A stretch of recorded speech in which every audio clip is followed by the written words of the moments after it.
দর্শক, ভোট মানেই যুদ্ধ, ভোট মানে নির্মাণ। এই যুদ্ধ একটি বৈষম্যহীন ন্যায্যতার বাংলাদেশ গড়ার, এই নির্মাণ একটি দরদের সমাজ গড়ার। আসসালামু আলাইকুম দর্শক, যে যেখান থেকে দেখছেন সবাইকে প্রীতি এবং শুভেচ্ছা জানিয়ে শুরু করছি ত্রয়োদশ জাতীয় সংসদ নির্বাচন উপলক্ষে নতুন ভোটারদের নিয়ে অনুষ্ঠান প্রথম ভোট। আপনাদের প্রত্যেককে স্বাগত জানাচ্ছি আমি শাহনাজ রিটন।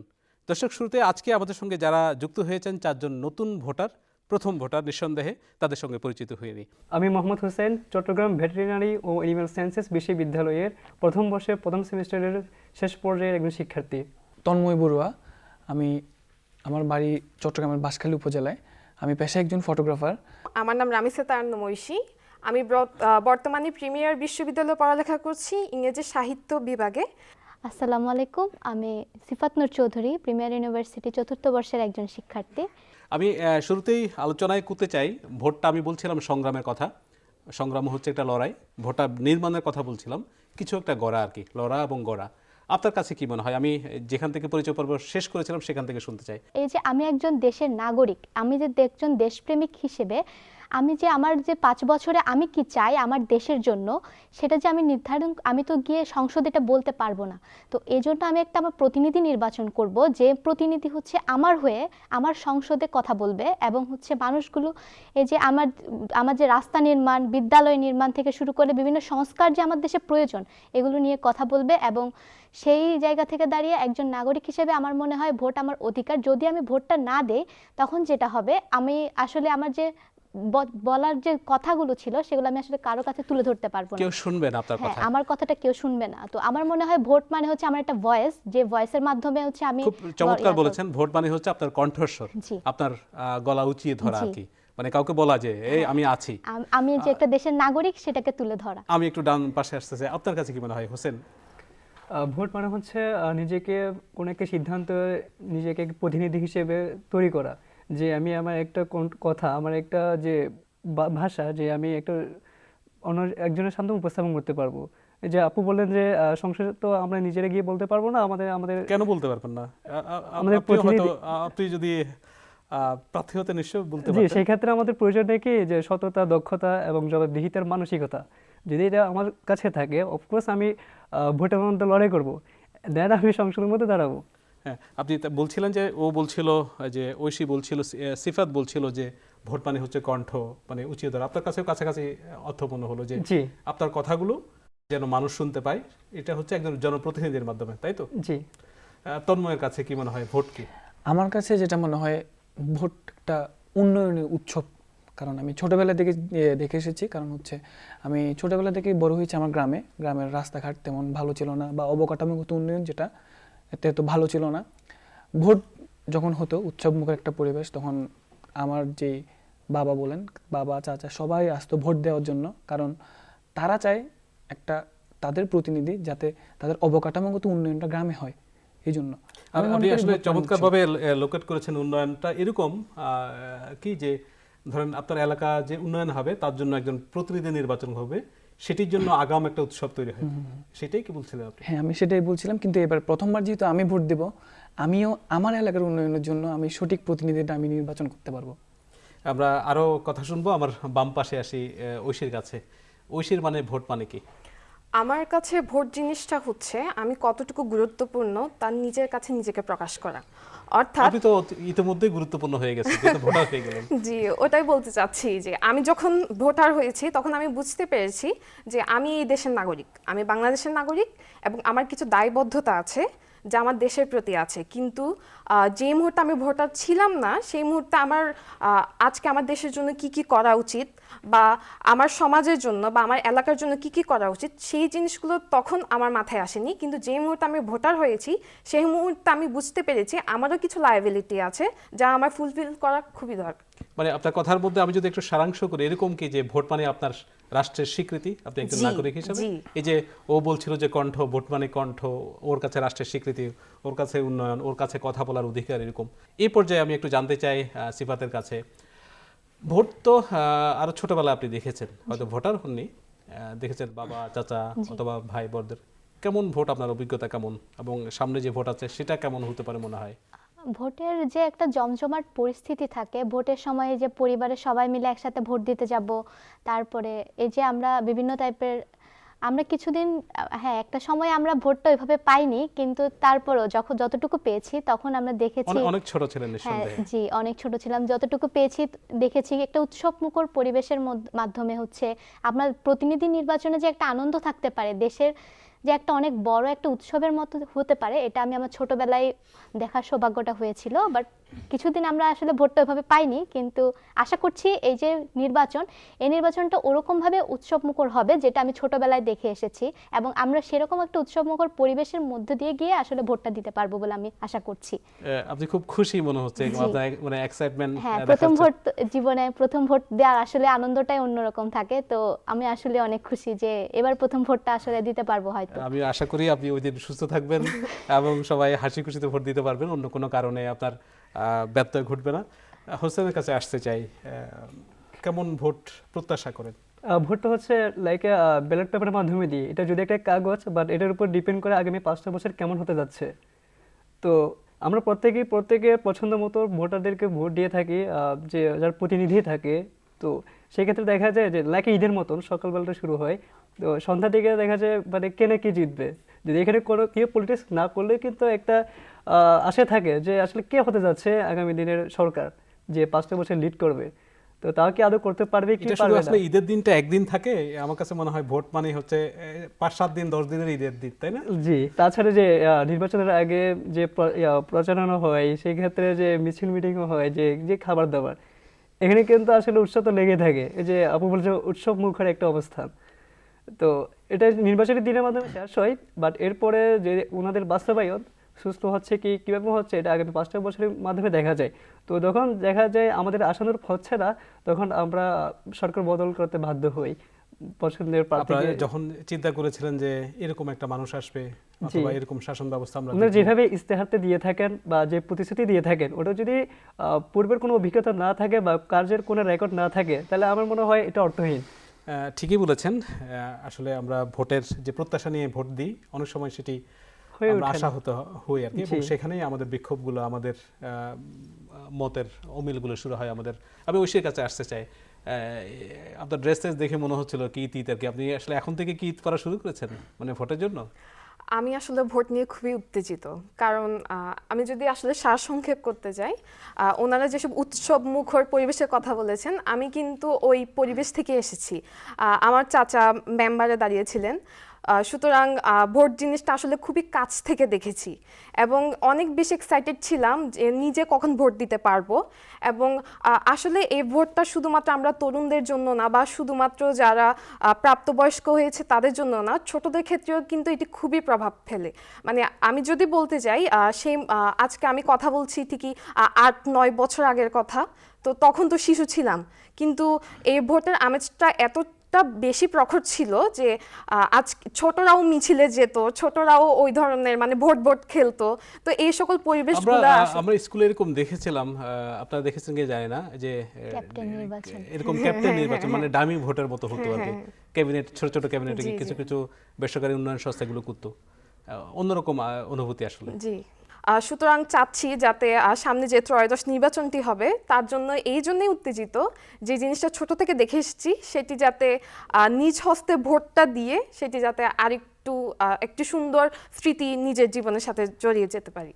আপনার কথার মধ্যে আসলে উত্তেজনা চলে আসছে উচ্ছ্বাস থেকে। তন্ময়ের কাছে কেমন, উত্তেজনা না উচ্ছ্বাস? আমার কাছে উচ্ছ্বাস, কারণ হচ্ছে ছোটবেলায় যখন আমরা আমি গ্রামেই বড় হয়েছি। আপনি অত বড় না, আপনি একটু মানে যখনই ছিলাম আমরা করতাম, মানে তখন আমি একটা ভোট পেয়েছিলাম, মানে একটা ভোটের যে পরিবেশ ওটা পেয়েছিলাম, প্রায় ভোটের 10 দিন আগে থেকে মাইকে অ্যানাউন্স করতেছে আমি ভোটে দাঁড়াইছি এই। তা আমরা কি করতাম, ওই গাড়ির পিছনে পিছনে দৌড়াইতাম, গাড়ির পিছনে পিছনে দৌড়ে দৌড়াই ওই যে কাগজগুলো দিত না, কাগজগুলো আমরা সংরক্ষণ করতাম করে, মানে কাগজগুলো থাকলে একটা আলাদা আনন্দ লাগতো তখন। এই জিনিসগুলো মানে তখন অনেক মজা লাগতো। কিন্তু এবার প্রথমবার যেহেতু আমি ভোট দেব, এই মজাটা আরও দ্বিগুণ লাগতেছে। প্রার্থীরা তো তখন ঘরে ঘরে যেত যে এই করবো সে করবো, তো আমি এখন মুখের উপর বলতে হবে যে আমি আপনাকে ভোট কেন দিব, জিজ্ঞেস করতে পারবো কেন দিব, আপনি আমার জন্য কি করবেন।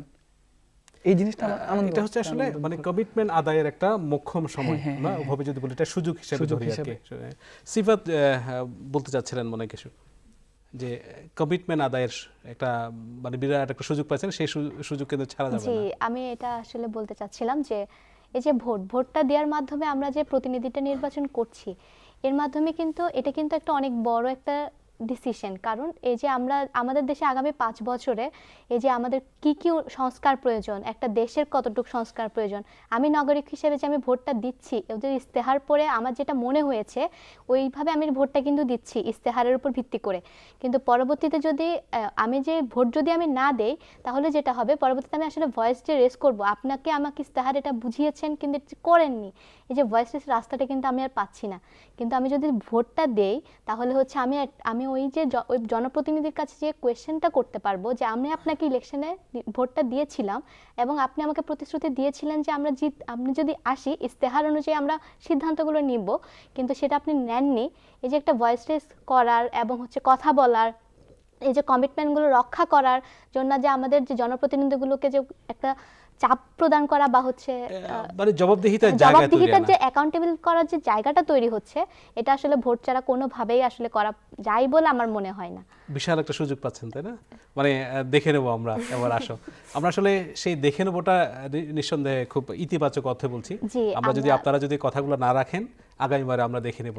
আগামীবার আজকে ভোট দিচ্ছি কিন্তু জি। কালকে না, মানে আমার ভোটটা হচ্ছে সব সময় এরকম জি, কারো কাছে হ্যাঁ, নির্ধারিত কারোর জন্য না, কারোর আমার জন্য না। আসলে দেশের জন্য কে বেশি সার্ভ করতে পারছে ওটার উপর ভিত্তি করে কিন্তু আমি পরবর্তীতে আবার সিদ্ধান্ত নিব যে আমি কোন প্রতিনিধিকে আবার নির্বাচন করব। হোসেনের কাছে কি এরকম মনে হয় যে আমরা সব সময় কি এরকম চিন্তা করি? বিশেষ করে আমি তরুণদের কথা বলি, যেহেতু আপনারা প্রথম ভোট দিবেন, আপনাদের কাছে কি যে মনে হয় যে না আসলে আমি ওই দলকে দিব, আমি ওই ব্যক্তিকে দিব, আমি ওই গোষ্ঠীর মানুষকে দিব, এরকম কি মনে হয়? না আসলে মনে হয় যে না, যে যোগ্য এমন জি। হতে পারে যে আমার এলাকার মধ্যে আমি যাকে দিচ্ছি ওই দলের না, আরেক এলাকা গেলে হয়তো আমি অন্য কাউকে দিতাম, এরকম কি হয়? এখানে যদি আমরা ভোট কাকে দিব সেই ক্ষেত্রে ওনার পূর্ব অভিজ্ঞতা বা পূর্বে কোনো কাজ করার রেকর্ড আছে কিনা ওটা দেখবো। দেন হচ্ছে উনি সততা নাকি দক্ষতা, জবাবদিহির মানসিকতা আছে কি নাই, সবকিছু বিবেচনা করে কিন্তু ভোটটা দেওয়া হয়। তাছাড়া আপনি কিভাবে বুঝবেন যে সে আসলে অ্যাকাউন্টেবল হবেন আপনার কাছে? আপনি কি নীতিতে মনে করবেন যে আসলে সে আসলে মানুষের কথাবার্তা অনেক কিছু বোঝা যায়। আমাদের আইকিউ সেন্সটা এমনটাই, কে কি বাসনভঙ্গি দেখলে বোঝা যায়, একটা আইডিয়া করা যায় মানে উনি কতদূর কাজ করতে পারবে। এরপর হচ্ছে তার পূর্বে যে record। কাজের রেকর্ড থাকে তার তো আরো ভালো। তাও যদি না থাকে, যেমন দেখা যায় যে নির্বাচিত হইলো, এরপর ইস্তেহার দিল তাও করলো না, জনগণের সাথে কানেক্টিভিটির যে একটা ওয়েকনেস থাকে। এরপর এটা কিন্তু গণতন্ত্রের একটা দুর্বলতা, যে অনেকে বলে যে আমরা এটা করে দিব, ওটা করে দিব, হেল্প করব, স্কুল কলেজ করে দিব, মাঠ করে দিবে খেলার জন্য। আসলে আমরা অনেক ছোটবেলা থেকে দেখে আসছি এগুলো, আজকে কিচ্ছু হয় নাই। মানে প্রতিশ্রুতির ফুলঝুরি আমরা জি, যেটা বলি যে এরপর যে কানেকশন না থাকাটা, একটা যে অ্যাপ্লিকেশন করবো বা পুরসভায় একটা বার্থডে সার্টিফিকেটের জন্য যাওয়া, কোনো একটা সনদের জন্য যাওয়া, এরপর যে একটা লং টাইম ওয়েস্ট হয় আমাদের, এখান থেকে কিন্তু গণতন্ত্রের দুর্বলতার ঠিকই হাইলাইট হচ্ছে। এটা আসলে আমার কাছে মনে হয় যে আমরা আসলে সঠিক পথে ছিলাম না বলেই এই দুর্বলতাগুলো প্রকাশ পেয়েছে। যদি এরকম তার ভয় থাকতো যে আমি যদি কাজ না করি পরে আমাকে জবাবদিহি জি। করতে হবে, তখন কিন্তু এটা থাকতো না। আমি তন্ময়ের কাছে আসতে চাই। তন্ময়, কি মনে করেন যে আসলে প্রতিশ্রুতির ফুলঝুরি সবাই দেয়, এবারও দিচ্ছে, এবার পালন করবে না, এরকম কি না কিছুটা হলো আশাবাদী? একদমই করেনি ওরকম না, করেছে, দেখিয়েছে করেছে, কিন্তু ভিতরে গেলে তা যদি কিছুই করেনি। তো এবার আশাবাদী হচ্ছে আমাদের যেহেতু আমরা নিজেরাই ভোট দিব, যেই প্রার্থীটা আমরা দেখব সেই আসলে কতটুকু আমাদেরকে সার্ভ করতে পারবে, কতটুকু আমাদেরকে সেই প্রতিশ্রুতিগুলো পালন করতে পারবে, ওই হিসেবে আমরা ভোটটা দিতে চাচ্ছি এবার। প্রতিশ্রুতির কথা আসলো, আমি আমার বাম পাশে আসতে চাই। আমাদের নারী ভোটার দুজন আর কি, তাদের দুজনের কাছে প্রশ্ন করতে চাই। প্রতিশ্রুতি আপনারা কি বিশ্বাস করেন? আমি 2-1 দিন আগে একজন গণমাধ্যমে শুনছিলাম, একজন রাজনীতিবিদ বলছিলেন যে রাজনীতিবিদের কথা মানুষ বিশ্বাস করে না। সেটি তাদের হতাশার কথা হয়তো। আপনারা কি মনে করেন আসলে প্রতিশ্রুতি এটা ফুলঝুরি, না আসলেই কমিটমেন্টটা আসলে পালন করবে এরকম মনে হয়? প্রতিশ্রুতির কথা যদি বলতে যাই, তাহলে প্রথমত দেখতে হবে কার অ্যাডাপ্টেবিলিটি ক্ষমতা কীরকম। আজকে আমরা নেতা নির্বাচন করছি, প্রত্যেকটি নেতা কিন্তু অনেক কথা বলে যাবে আপনাকে, অনেক প্রতিশ্রুতি দিয়ে যাবে, কিন্তু সেই ক্ষেত্রে জনগণের কথাগুলো শুনতে পাচ্ছে কিনা বা জনগণের কথাগুলো শুনে ওগুলোর মধ্যে কোনো কাজ করতে পারছে কিনা, অর্থাৎ অ্যাডাপ্ট করতে পারছে কিনা, ওই জিনিসটা অনেক বেশি গুরুত্বপূর্ণ। আমরা মনে করি আজকে যাকে আমরা নির্বাচিত করব সে কতটুকু শুনতে পাচ্ছে এবং সে তার প্রতিশ্রুতির চেয়ে কাজগুলো কতটুকু করে দেখাতে পারছে, ওটা বেশি গুরুত্বপূর্ণ। মানে তার আসলে চেষ্টা আছে কিনা সেটাও আপনারা জি। বিবেচনা করবেন। অনেক সময় হয়তো সব প্রতিশ্রুতি বাস্তবায়ন নাও হতে পারে, তাই না? আপনি কি মনে করেন যে আসলে প্রতিশ্রুতিগুলা শুধুমাত্র দেওয়ার জন্যই দেয়? প্রতিশ্রুতি সবসময় যে দেওয়ার জন্য দেয় কথাটা আসলে সম্পূর্ণ ঠিক না। আমরা বিগত সময়েও দেখেছি যারা ক্ষমতায় এসেছে যতটুকু প্রতিশ্রুতি দিয়েছে হয়তো সম্পূর্ণটা তারা করতে পারেনি, কিন্তু কিছু কিছু করার চেষ্টা করেছে। কিন্তু আমার কাছে মনে হয় প্রতিশ্রুতিগুলো এমন হওয়া উচিত যাতে এটা জনবান্ধব হয়। যেমন আমি যেটা মানে জনগণের যেটা প্রয়োজন ওই রকম প্রতিশ্রুতি হওয়া উচিত। যেমন আজকে যদি আমার এলাকায় যদি একটা সড়কের প্রয়োজন হয়, আমার প্রতিশ্রুতি ওই সড়ক কেন্দ্রিকই হওয়া উচিত। এটা কখনো এরকম হওয়া উচিত না আমি এখানে ফ্লাইওভার করে দিব, এরকম প্রতিশ্রুতি আমরা চাইও না জনগণ হিসেবে কোনো একটা জনপ্রতিনিধির কাছে। তো আমি মনে করি জনপ্রতিনিধিদের এমন প্রতিশ্রুতি দেওয়া উচিত যেটা তারা 5 বছরে করতে পারবে এবং সেটা জনগণের জন্য অনেক উপকার হবে। এই জিনিসটা হচ্ছে নিড বেসড। হ্যাঁ, হ্যাঁ, জি। আসলে যে এলাকায় যার যেটা বিশ্বাসযোগ্য দরকার, প্রতিশ্রুতি। যার স্কুল ওইভাবে দরকার, যার প্রতিশ্রুতিটা কালভার্ট বানানো দরকার, উচিত যার আসলে। এখন তার স্বপ্ন দেখানোর জন্য, জি। তার স্বপ্ন লালনের জন্য মানুষের স্বপ্ন জি, জি। বিসর্জন যেন না হয় আর কি। আমি এই প্রসঙ্গে আরেকটু করে আসি। আমরা কথা বলছিলাম যে ভোট নিয়ে। এই ভোটের চেয়ে কিন্তু আরেকটি গুরুত্বপূর্ণ জিনিস আমরা এই ভোটে দেখব একসাথে, সেটি হচ্ছে গণভোট। আপনারা কি এই ভোট সম্পর্কে অ্যাওয়ার? জি, আমরা গণভোট সম্পর্কে তরুণ সমাজের মানুষ প্রথমবার দিলেও কিন্তু আমরা এটা সম্পর্কে আগের থেকে কিছুটা জানি, কারণ আমরা দেখেছি 80-র দশকে কিভাবে হচ্ছে এই গণভোটটা আয়োজন করা হয়েছিল। তো ওই ইতিহাস থেকে আমরা কিছুটা বুঝতে পারছি যে গণভোটটা আসলে কিরকম হবে। আর আমরা মনে করি এই যে আমাদের মেইন যে ভোটটা আছে এটা হচ্ছে কিন্তু গণভোটটা কিন্তু একটু গুরুত্বপূর্ণ, কারণ আমরা যে 24-এর যে অভ্যুত্থান, সেই অভ্যুত্থানে যে সংস্কারটা চেয়েছিলাম সেই সংস্কারের মূল নীতি কিন্তু রয়েছে গণভোটের মধ্যে। এই গণভোটের মাধ্যমে আমরা যে আমাদের ফ্যাসিস্ট সরকারগুলোকে হাঁটাতে চেয়েছিলাম, সেজন্য আমরা দ্বিকক্ষ বিশিষ্ট যেসব নীতিগুলো এনেছে এই ভোট, মানে সংসদ হবে দ্বিকক্ষ জি, বিশিষ্ট যে সংসদ। সংস্কারগুলা, জি, জি, যে এই সংস্কার সংস্কারগুলো যে প্রস্তাবনাগুলো। এসেছে, তো আমার মনে হয় এই গণভোটে যার ভোট যেটাই হোক, কিন্তু এই গণভোটটা কিন্তু এই মেন যে ভোট সে ভোটটার চেয়ে অনেক বেশি গুরুত্বপূর্ণ, কারণ দেশের সংস্কারের জন্য এটা আসলে অনেক গুরুত্বপূর্ণ। আপনি কি মনে করেন আসলে গণভোট কি এটার চেয়ে বেশি গুরুত্বপূর্ণ? আমি তার সাথে সহমত পোষণ করছি। যে মুহূর্তে আপনি আপনার দেশের প্রত্যেকটি নাগরিকের অংশগ্রহণ খুঁজবেন, সেই মুহূর্তে আমরা মনে করছি গণভোটটি বেশি গুরুত্বপূর্ণ, কারণ সেক্ষেত্রে হচ্ছে আপনার সমাজের প্রত্যেকটি মানুষ তখন সেখানে অংশ নিবে এবং তারা এই জিনিসগুলো অনেক বেশি সিরিয়াসলি নিবে। কারণ অনেক সময় অনেক দিন ধরে আমরা আসলে দেখে আসছি, কিন্তু আমরা আসলে তেমন একটা ফল পাচ্ছি না। কিন্তু আমরা জানি যে গণভোটের কারণে কি ধরনের ফলটা পাওয়া যায়। তো মানে সেক্ষেত্রে জিনিসটা আমরা একসময় শুনতাম এরকম, যে যায় লঙ্কায় সে হয় রাবণ। আমরা আসলে রাবণ না হয়ে ওঠার জন্যই তো এই গণভোট, তাই না? জি। আমরা যেমন গণভোটে আছে কি যে সংসদ 2 কক্ষ কেন হবে, আসলে জবাবদিহিতা যেন হয়, যে ইচ্ছা মতো যেন আমি আমার সাংসদদেরকে নিয়ে সবকিছু করে ফেলতে না পারি। কেন দরকার তত্ত্বাবধায়ক সরকার? আমরা যেন ভোট, আমাদের মেয়াদ শেষ হলে যেন আবার আমি প্রধানমন্ত্রী থাকবো, আমার আন্ডারে নির্বাচন হবে। মানে এই যে ফেসিস্টের কথা বলেছেন, সব দলই কিন্তু ফেসিজমটা লালন করে এই ক্ষেত্রে। জি। আসলে আমরা ব্যক্তি ক্ষেত্রেও কিন্তু অনেক সময় এরকম হয়। এই জিনিসগুলোকে রহিত করার জন্য তো ভোট, তাই না? জি। এই কারণেই আমার কাছে মনে হয় যে তরুণরা অনেক বেশি এক্সাইটেড গণভোটটা নিয়েও। আমি ডান পাশে একটু শুনতে চাই তন্ময়ের কাছে, গণভোট নিয়ে কত বেশি উচ্ছ্বসিত। ক্ষমতা হচ্ছে যারা প্রথমে পায়, মানে তারা এমন ভাব করে যে আমরাই সব কিছু, আমরাই যেটা বলে ওটাই হবে। এই জিনিসটা যেন না হয়, এই জন্যই আসলে গণভোটটা প্রয়োজন। মানে সে ক্ষমতা নিল, ক্ষমতা নেওয়ার পর সে তার ইচ্ছা মতোই রাষ্ট্র চালাচ্ছে, ইচ্ছা মতো তার নীতি নির্ধারণ করছে, মনোভাব যেন না থাকে। যে আমি সবচেয়ে বড়, না এরকম না।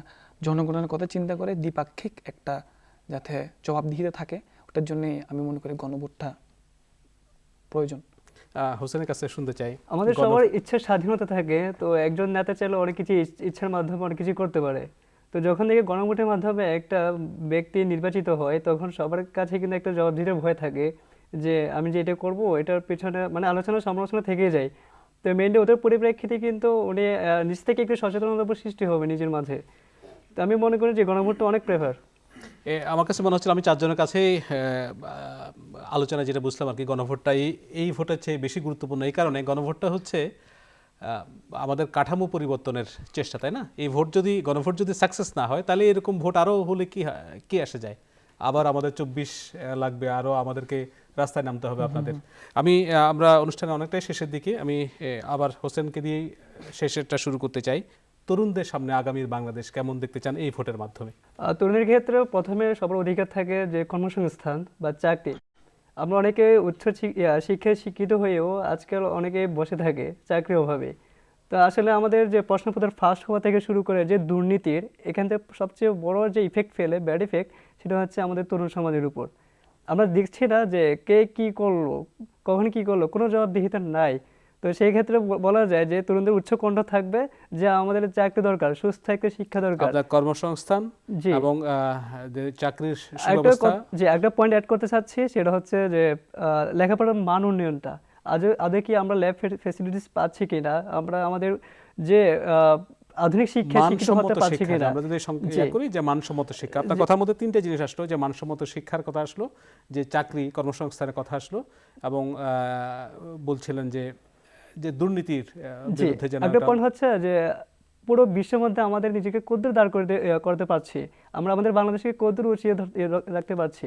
এবং সেটির জন্য এই জি। ভোটটা আপনার কাছে অনেক বেশি গুরুত্বপূর্ণ। আপনাকে অশেষ ধন্যবাদ। আমি তন্ময়ের কাছে আসতে চাই, শেষ কথাগুলো শুনতে চাই। সামনের ভোটের মাধ্যমে কেমন বাংলাদেশ গড়ার প্রত্যয়? আমি শুরুতেই বলছিলাম এটি একটি সংগ্রাম, এটি একটি নির্মাণের গল্প।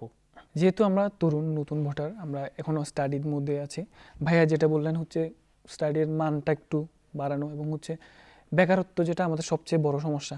বেকারত্বের ফলে অনেক আমরা আমাদের বড় ভাই বোনদের দেখেছি, তারা অনেক ভালো পড়াশোনা ছিল, তারা অনেক ভালো পড়াশোনা করতো, কিন্তু পড়াশোনা শেষ করার পর তারা কোনো চাকরি পাচ্ছে না, যার ফলে মানে যে পর্যায়ে তারা পড়াশোনা করেছে বা যে পর্যায়ে তার এক্সপেকটেশন, তারা সেটা ওভারকাম করতে পারেনি, যার কারণে তারা হয়তো বিদেশ পাড়ি দিচ্ছে, মানে দেশের মেধা বিদেশ চলে যাচ্ছে বা বাইরে চলে যাচ্ছে, মানে এরকম কিছু একটা।